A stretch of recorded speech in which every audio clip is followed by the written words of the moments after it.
Good morning students. आज के इस वीडियो ट्यूटोरियल सीरीज़ में हम यूनियन गवर्नमेंट पार्ट 2 जिसमें हम vice president of India and prime minister of India के बारे में बात करेंगे। ये इंडियन पॉलिटी में एक बहुत ही महत्वपूर्ण चैप्टर है। एक या दो क्वेश्चन वाइस प्रेसिडेंट या प्राइम मिनिस्टर से किसी न किसी जीके बेस्ड कंपटीशन एग्ज़ाम्स में पूछ लिए जाते हैं। सबसे पहले स्टार्ट करते हैं वाइस प्रेसिडेंट ऑफ इंडिया के बारे में। Vice president of India is elected by an electoral college consisting of both houses of the president including nominated members. So हम ये बात देखते हैं कि प्रेसिडेंट और वाइस प्रेसिडेंट की इलेक्शन में ये एक डिफरेंस है। जबकि प्रेसिडेंट की जो इलेक्शन होती हैं उसमें नॉमिनेटेड मेंबर्स हैं वो पार्टिसिपेट नहीं करते, बट वाइस प्रेसिडेंट की इलेक्शन में both houses of the parliament के सभी मेंबर इंक्लूडिंग नॉमिनेटेड मेंबर्स भी बराबर हिस्सा लेते हैं। And any dispute regarding the election of the vice president that is settled bye supreme court. So sometimes we can get this question in multiple choice question exam like that जो dispute है vice president की election उन्हें कौन हल करता है या कौन सेटल करता है, तो सुप्रीम कोर्ट का डिसीजन है वो इस डिसीजन को ले सकता है और डिस्प्यूट्स को सेटल करने में सुप्रीम कोर्ट का महत्वपूर्ण रोल होता है। इसके बाद बात करते हैं qualifications for the post of vice president, यानी कि वाइस प्रेसिडेंट बनने के लिए क्या क्या योग्यताएं होनी चाहिए।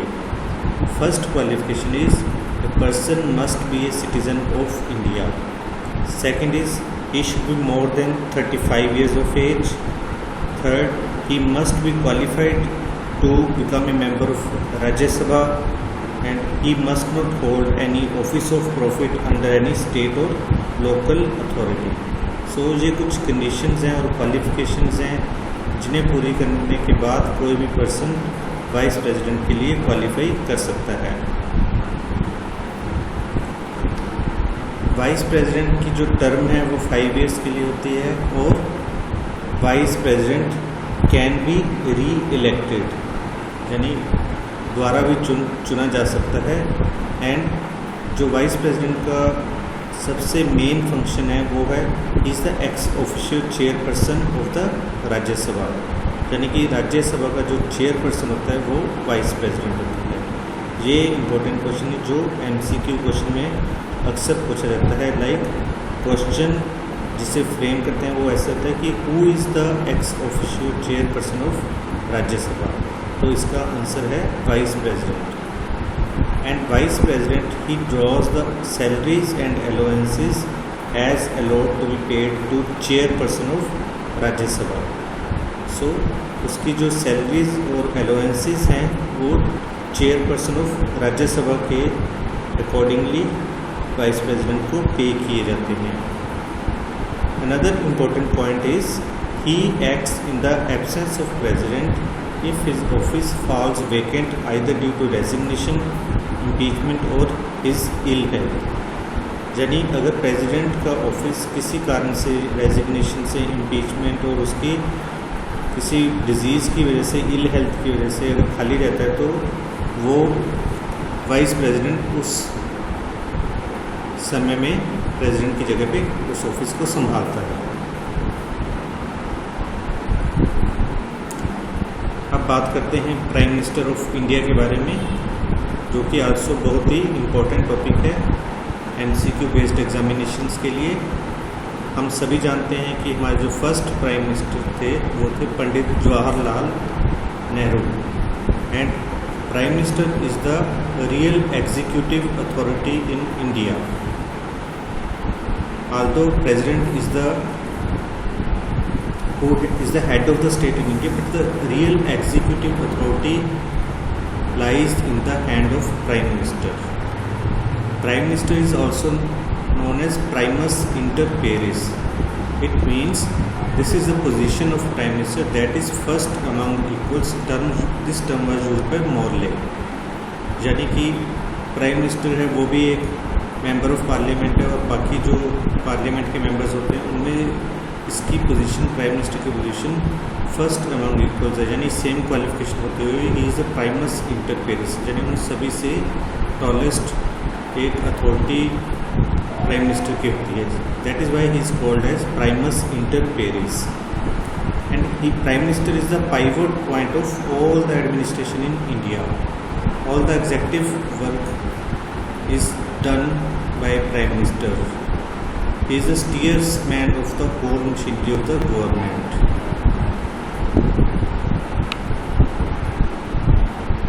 Prime Minister is usually the leader of political party in power. यानी सेंटर में जो political party पावर में होती है, Prime Minister usually उस पार्टी का लीडर होता है. And he is the chief representative of the government. He is the chairperson of several powerful bodies like Niti Aayog. And prime minister holds important portfolios with himself, यानी उसकी जो ministry होती है उसमें जो इम्पोर्टेंट पोर्टफोलियोज होते हैं वो प्राइम मिनिस्टर होल्ड करता है, like portfolio of power, portfolio of planning, portfolio of space, atomic energy, personnel department. So जो कि बहुत ही महत्वपूर्ण ऑफिस होते हैं वो प्राइम मिनिस्टर हमेशा अपने साथ साथ रखता है और डिपार्टमेंट्स को हैंडल करता है. प्राइम मिनिस्टर की कुछ पावर्स के बारे में बात करते हैं. All the sessions of parliament they are convened and prorogued by him in consultation with the president. So जितने भी पार्लियामेंट के सेशंस हैं वो प्राइम मिनिस्टर द्वारा कन्वीन किए जाते हैं. And prime minister he appoints the council of ministers. He can recommend the dissolution of the Lok Sabha to the president. He allocates different portfolios among ministers. So prime minister जब देश में prime minister के चुनाव होते हैं, लोकसभा के चुनाव होते हैं, तो जो प्राइम मिनिस्टर है अपने जो मिनिस्टर बनाते हैं उनको जो डिफरेंट पोर्टफोलियोज, यानी किसी को पावर देनी है, किसी को ऑयल डिपार्टमेंट देना है, किसी को एजुकेशन डिपार्टमेंट देना है, किसी को ट्रांसपोर्ट डिपार्टमेंट देना है. सो डिफरेंट पोर्टफोलियोज हैं, these are decided by the prime minister. He is the leader of the house in the parliament and he recommends to the president about declaring any state of emergency in India. So Bharat में जितनी भी emergency है, चाहे वो national emergency है, जो state emergency है, जो फाइनेंशियल इमरजेंसी है, उसकी रिकमेंडेशन प्राइम मिनिस्टर प्रेसिडेंट को करता है. अब थोड़ी सी बात करते हैं काउंसिल ऑफ मिनिस्टर्स की. काउंसिल ऑफ मिनिस्टर्स में 3 तरह के मिनिस्टर होते हैं. One is Ministers of the cabinet rank, they are the highest policy making authorities, and ministers of the cabinet rank they are the real policy makers in India. Second number पे जो आते हैं वो ministers of state होते हैं. These are either attached to the cabinet ministers and assist the cabinet ministers, or they can be given some independent charge also. यानी कि जो मिनिस्टर्स ऑफ स्टेट होते हैं वो कैबिनेट मिनिस्टर्स की हेल्प करते हैं, उनको असिस्ट करते हैं उनकी वर्किंग में, और sometimes they are given independent charge of some department also. Deputy ministers होते हैं, they are not given separate charge of any department, but they assist the ministers of state और कैबिनेट रैंक. सो 3 तरह के ministers होते हैं, cabinet rank ministers, ministers of state and deputy ministers. सबसे highest authority cabinet rank के ministers की होती है. जो अनदर बहुत ही इंपॉर्टेंट पॉइंट है वो ये है कि council of ministers holds the collective responsibility, follows the principle of collective responsibility. Now what it means? It means council of ministers, they act according to this principle, that is the principle of collective responsibility. They are collectively responsible to the parliament. So अगर एक minister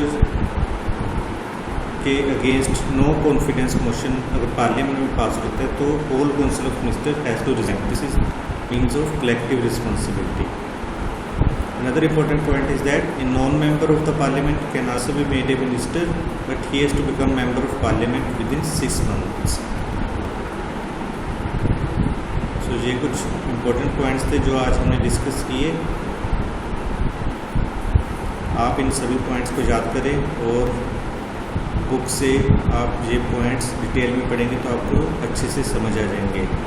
आप हमारी website www.gk India videos पर और video tutorials भी देख सकते हैं जो कि फ्री वीडियो ट्यूटोरियल्स अवेलेबल हैं.